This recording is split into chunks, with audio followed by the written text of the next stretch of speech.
Sunrises Hyderabad කණ්ඩායම තුළ දඟපන්දුවන්නන්ගේ විශේෂඥ පුහුණුකරු ලෙස කටයුතු කරන්නේ ලොව බිහි වූ විශිෂ්ටම දඟපන්දුවන්නා වන Muttaiya Muralitharan බව IKKA ඔබට අමුතුවෙන් කිව යුතු නැහැ.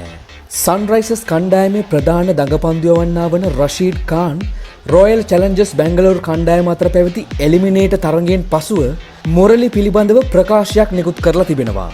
මට මෙවර තරඟාවලියේ මුල් තරඟ කීපයේදීම එතරම් කඩළු ප්‍රමාණයක් දබා ගැනීමට හැකි වුණේ නැහැ. ඒ වගේම මගේ පන්දුවාර 4 තුලදී විශාල ලකුණු ප්‍රමාණයක් ප්‍රතිවාදීන් ලබා ගත්තා. නමුත් Kings 11 පංජාබ් තරඟයට මුලින් කළ කණ්ඩායම් පුහුණුවීම් වලදී මුරලි මට පෞද්ගලිකව කතා කළා. ඔහු පැවසුවේ පිතිකරුවා තුලට පන්දු යැවීම නතර කරලා පිතිකරුවාගෙන් මදක් ඉදිරියට පන්දු යවමින් පන්දුවේ වේගය වැඩි කරමින් පන්දු යැවීමට උත්සාහ කරන ලෙසයි. ඉන්පසු Kings 11 තරඟයේදී මම ඒ ආකාරයෙන් පන්දු යැවීම සිදු කළා. පන්දුවාර 4 තුලදී මම ලබා දුන්නේ ලකුණු 12ක් පමණයි. කඩළු 3ක් දවා ගැනීමටද මට හැකි වුණා. ක්‍රිකට් විචාරකින් පවසන අන්දමට මුරලි වැනි විශිෂ්ටයෙකු යටතේ රෂීඩ් ඛාන්ට පුහුණුවීමට ලැබීම ඔහුට ලැබුණු සුවිශේෂී අවස්ථාවක්.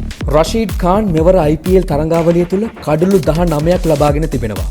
RCB කණ්ඩායම හා පැවති එලිමිනේටර් තරඟයේදී රෂීඩ් ඛාන් හට කිසිදු කඩුල්ලක් දවා ගැනීමට නොහැකි වුණත් පන්දුවාර 4 තුලදී ලකුණු 22ක් පමණක් ලබා දුන්නේ ඉකොනොමි රේට් එක 5.5ක් තුල රඳවා ගනිමින්.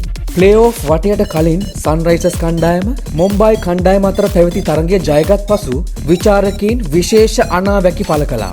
ඒ තමයි Sunrises කණ්ඩායම ප්ලේ-ඔෆ් වටේදී පෙරලිකාරී කණ්ඩායමක් වන බවත් අවසන් මහා තරගය සඳහා තේරී පත්වීමට වැඩි ඉඩකඩක් තිබෙන බවත්. Sunrises කණ්ඩායමට මීළඟට මුහුණ දීමට තිබෙන තරගය වන්නේ දිල්ලි කැපිටල්ස් සමගයි. කණ්ඩායම් දෙකින් ජයග්‍රහණය කරන්නේ කවුද? අපට කමෙන්ට් කරන්න. සබ්ස්ක්‍රයිබ් කරලා බෙල් අයිකන් එකත් ක්ලික් කරලා තියාගන්න. IKKA එනවා ඉක්මනින්ම ක්‍රීඩා තොරතුරු අරගෙන.